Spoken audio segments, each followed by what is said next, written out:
What is going on, kids? It is Dr. Remy LeBeau, and I'm coming at you once again from the X-Lair to provide you my very deep and insightful reaction to the latest episode of The Gifted. This was The Gifted Season 2, Episode 8, the mid-season finale, as it were.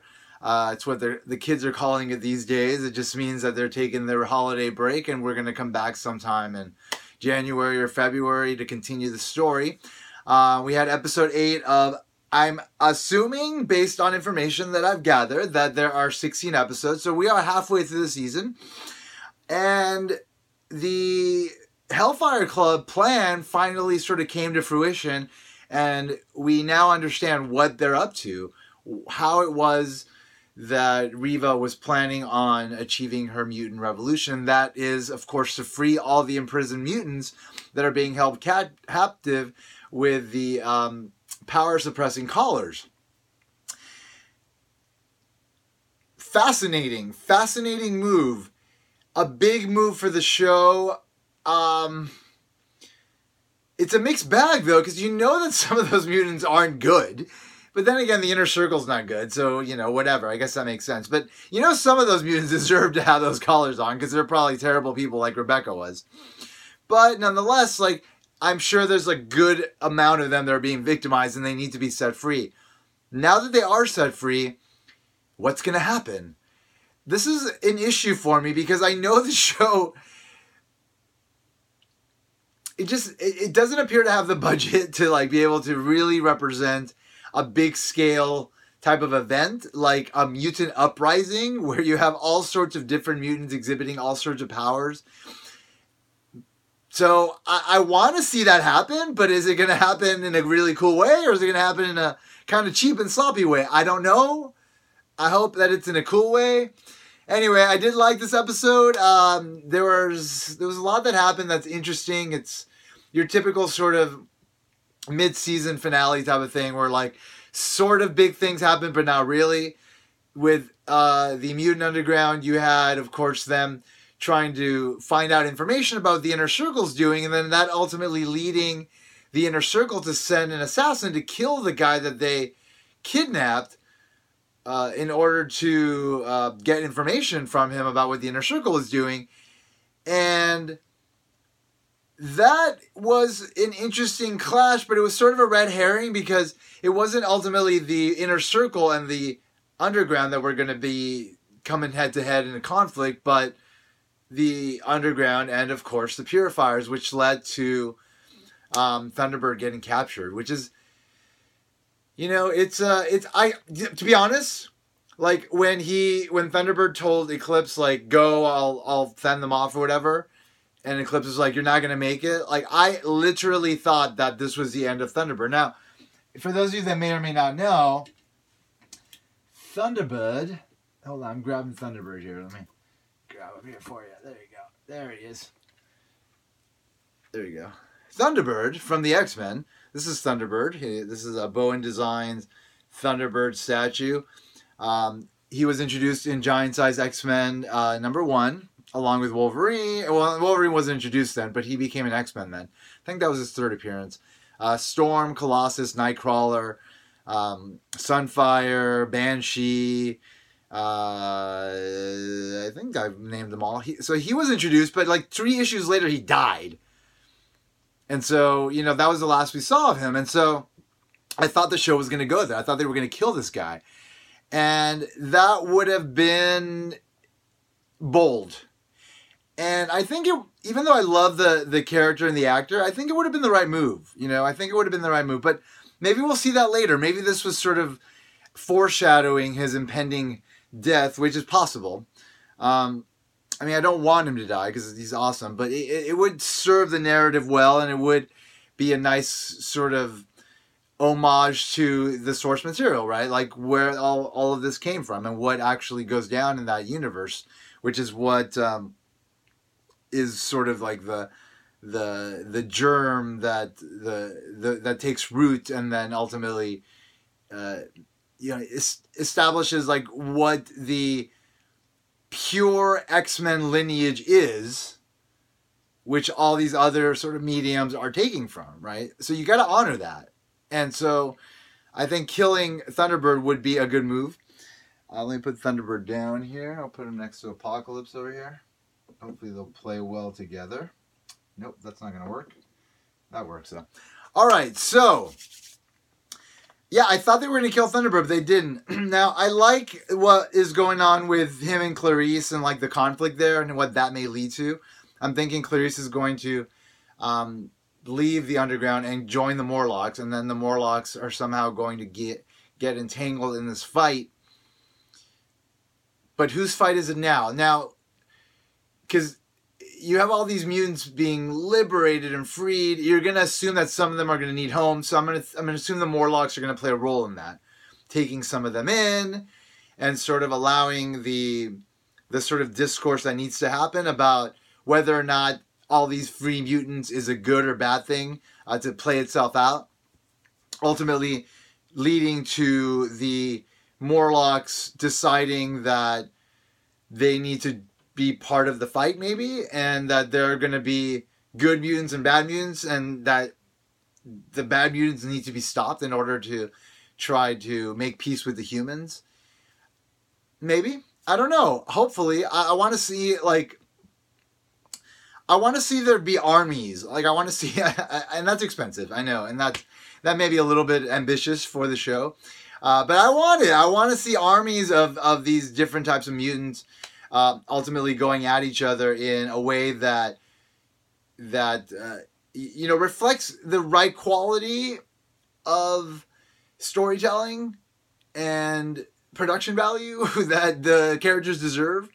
I've noticed that on Supergirl, if any of you are watching Supergirl this season 4, I believe, at this point it has essentially become the X-Men, like the world of the X-Men, the world of mutants, like the enhanced people, whatever they're calling them on the show, are marginalized, and there's like hate groups that are trying to eradicate them, and obviously it's all an allegory for what's going on in our country, where currently there's a lot of xenophobia sort of fueling, and racism fueling this divisive sort of political milieu that exists, that is playing out in really ugly ways, as we saw with like this caravan coming from Mexico and coming from South America or Central America, and then us tear gassing them like that.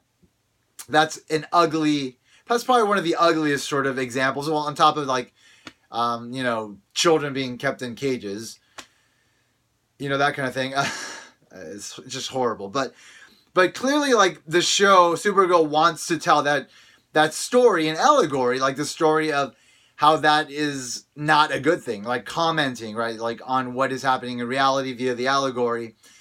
And I respect them for it, but Supergirl's not the X-Men, and Supergirl was never the X-Men, and the world of the Supergirl was never that. But yet, on this particular Earth that Supergirl exists, they are attempting to mold it into an X-Men world, and I don't necessarily feel comfortable with that. But Greg Berlanti is a homosexual, just like myself, and so I'm sure he has similar feelings to Bryan Singer, who originally, made all the X-Men films in the early 2000s on top of Days of Future Past and Apocalypse. He's also gay, and so for him it was again like that same sort of passion that drove him to make these shows, and I'm sure Berlanti also wants to make the shows similar, and also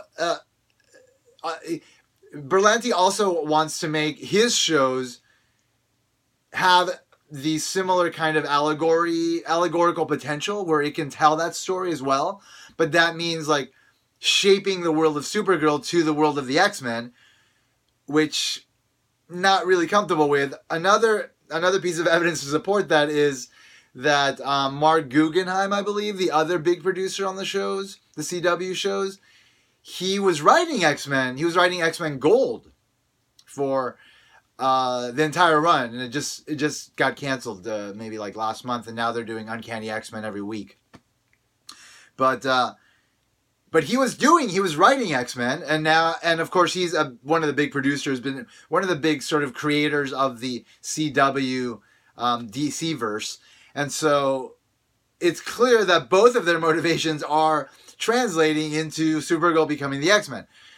If you watch Arrow, a lot of Arrow came from Batman lore. So so they have sort of a track history of a track record, a history is what I meant to say. I kind of merged those together, of taking stories from something else and molding them for the needs of the character that they're telling stories for, that don't really have that pedigree.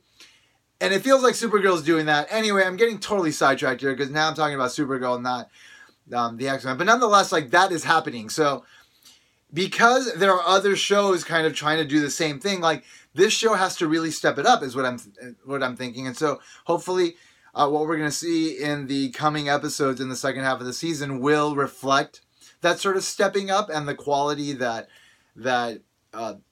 needs to be delivered in order to tell the story that they want to tell the right way, which is this big mutant uprising. I'm going to assume that Riva is going to get very close to establishing that mutant nation that she's looking to accomplish. So I have a feeling the next 8 episodes are going to be really exciting, and I'm really looking forward to them. So that's exciting. Now, what happened with the Inner Circle was interesting. You had the Rebecca situation, and I understand what Rebecca's purpose was now. Rebecca's purpose was to radicalize Andy, right? Because Andy was always kind of wavering with respect to his commitment to the Hellfire Club because of his allegiance to his family, and also because of the morals that he's been taught that ultimately wouldn't allow him to behave the way that Riva does, and what the Inner Circle is willing to do in order to achieve its goals. But with this journey that he went on with Rebecca, ultimately killing her, and then Polaris having that conversation with him about you didn't really, like, the reason why she's dead is not your fault. It's because of what they did to her and how that ultimately led to her, becoming this monster that will ultimately then be the thing that shapes Andy into becoming sort of the hardcore mutant, liberator, as it were, who's willing to cross lines in order to accomplish that. And so I appreciate that, because I didn't really love Rebecca, I'll be honest. I didn't love her. I like her as a narrative device now, but I didn't love her as a character. And we started off the episode with her home life and a flashback, and they started to kind of humanize her and sort of blur the lines of the psychopathic nature that we've been led to believe is her nature. And that, again, it sort of undermined what we ultimately would think about this character. Now, I never wanted the character to move on, but that scene did start to kind of provide a little bit of sort of empathy towards her, which then might have changed my mind had things continued. But I like that Andy broke her out of her prison or whatever within the Inner Circle, and that he was able to see that she actually was a psychopath, and that she was doing these things because she enjoyed them, and she was going to kill Riva and Polaris and the Cuckoos and Sage. And so that is it. Well, first of all, it did help Andy to sort of, again, break through to this now different sort of mental state where I guess he's now willing to support the club. But it did also kind of, I'm going to assume, confuse the issue a bit. Once everything settles down, I have a feeling that it's going to become clear to him that she was a psychopath and he made a mistake. And I'm trying to kind of reason this out, but it's like there's so many different ways to look at it. It's really complicated. I like that about it, because, if she is a psychopath, then she should be stopped. But if the anti-mutant forces kind of made her that way, then, they are responsible, and it makes sense to go after them. But if she was just simply a psychopath to begin with, then Andy killing her is a heroic act. And so it's the kind of thing that's like such a gray area that I don't know how it's going to ultimately settle with Andy, and I don't know what it'll ultimately do to him. I mean, clearly he acted out of emotion in this big action that the inner circle took in taking down this sort of center where the collars were being held or controlled, and that's a good thing. But you know, I mean, people obviously had to die in order for that to happen. People died at the gate, I believe. I'm pretty sure that the Cuckoos made the guards kill each other again, like they did in the last season when they were broken out of the mutant detention center or whatever it was. And so you know, because you know Andy's a good guy, and so it's just interesting to kind of think about where Andy's going here. Like, what is all this going to do to Andy? And we're seeing what's going on with Lauren too, which is really interesting, right?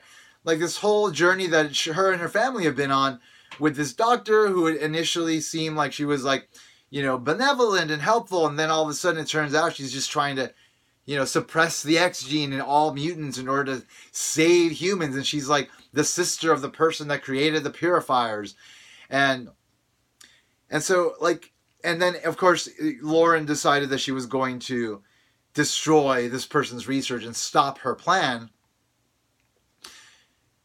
So in a way, like what she did was sort of what the inner circle did. And so is this going to bring them back together? And is it going to bring them back together in a way where they're both going to be radicalized? And so then we're going to see like a version of Fenris that's going to be sort of this like anti-heroic type of, you know, duo with immense powers that will sort of land in that gray area and thus turn the underground against them, and maybe even other factions of mutants, making them the villains. You would assume, right, that if like the show chose to make the kids descendants of Fenris, that ultimately they would want to make them into Fenris, and Fenris is villainous. And so is the plan of the writers to turn these two kids into the ultimate villains? It's a good question, and I look forward to seeing how it's going to be answered. It was cool to see, like, concurrently the attack on that headquarters for the Callers, the lab, as well as the Purifiers' attack on the underground.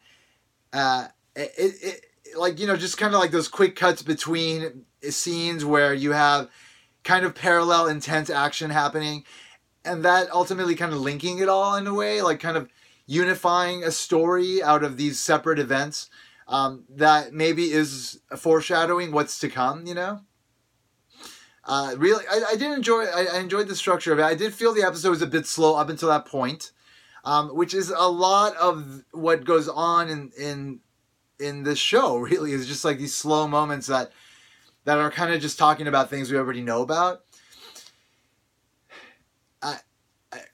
I don't love this show. I'm going to be honest about it. I love the X-Men, but I don't love this show. I'm not loving it. I like it. I was really excited about it last season, but I'm okay with it now. I'm not like super in love with it. Like I just of course watched Daredevil season 3, and that was exquisite. That was great storytelling, just on every level. I feel like this show, because it's Fox proper, not FX, and so they're trying to just kind of squeeze out as much story as they can to fill a season. I think in the 16 episode order that they're using, that is ultimately leading to there not being enough happening, and the momentum always being kind of curtailed by the need for filler. And that's always been the Achilles heel of a lot of shows that could be great. And it appears that might be part of why the momentum of this show is not quite getting where it needs to. I expect it, to be honest, like, even though I like this kind of turn that's happened now in the world, like, it does feel as though, like, there is something missing from, you know, this sort of climactic event that is happening. And ideally, it would have been bigger. You know, I feel like it should have been bigger. But, I mean, again, I feel like we're going to get a lot of big stuff happening coming up in the future. And so, therefore, I'm comfortable with this, mid-season finale kind of leveling off where it did, but I want more from the show, I guess ultimately is where all of this is coming from. And so those are my thoughts on it. I have to be honest here. I can't not be honest about my feelings about the show, but I do like the show, Like, I wouldn't be talking about it if I didn't like the show. I would give up on it, even though it is an X-Men show, and I feel like I have a duty to talk about it. Like, still, there is something... there's just not enough happening, and the quality's not quite where it needs to be, to the point where it's like, I can just be gushing about it. I can't just be a blind fan. Like, I have to be honest about, how I feel about the overall quality of the show. But nonetheless, I'm in. I'm still in the show. But are other people? Are we going to get a season 3, And is it going to keep kind of being at this kind of level? Or is it going to start, escalating things? I feel like the show can really do a lot. But I also feel like behind the scenes, there are things happening with Marvel and Fox. Obviously with the merger that's going to happen, that's going to be done in January. Like, Disney is finally going to have full control of these characters, and I have a feeling they're going to want to scrap everything and just start from scratch, because everything that's every representation of these characters within the X-Men world that is not quite at the quality level that Disney would ultimately deliver can hurt the value of what they purchase, And so I feel like we're heading towards like this crazy weird time period in which we don't know what's going to happen, but what's likely to happen is that everything we know is going to end, and then we're going to get the best representation of these characters we've ever seen, even in comics. Like, even beyond comics, we're going to see beyond the level that we've seen them in comics. We're going to get a quality that they deserve to have, and is going to be just everything that we've ever wanted as X fans, which is going to make the sacrifice of everything that's existed prior worth it. And so I'm not, beyond the fact that I just don't think that this show has enough viewership to sustain it. I don't believe it has a big future. But again, I'm still in on it. I'm going to continue watching it. And again, I look forward to what's going to happen the second half of the season. And hopefully it really blows our minds. Anyway, those are my thoughts, folks. That's it for now. We're going to reconvene again next year, talk about a little more of this show, and then we're going to get Legion Season 3, which will be really exciting. And then we're going to have, X-Men Dark Phoenix coming out, which, could be good. I don't have high hopes for it, but you never know. Anyway, thank you for checking out my channel. If you haven't done so already, click that little button under the screen, subscribe, keep up with my latest videos. Also, if you like this video, click I like. If you didn't, click you didn't like. If you want to drop a couple of comments, then please go right ahead. I'd be happy to address them. And as always, I want to remind you that if you haven't already, folks, you better put an X in that box, because ain't nobody checking me. Take care, folks. Bye-bye.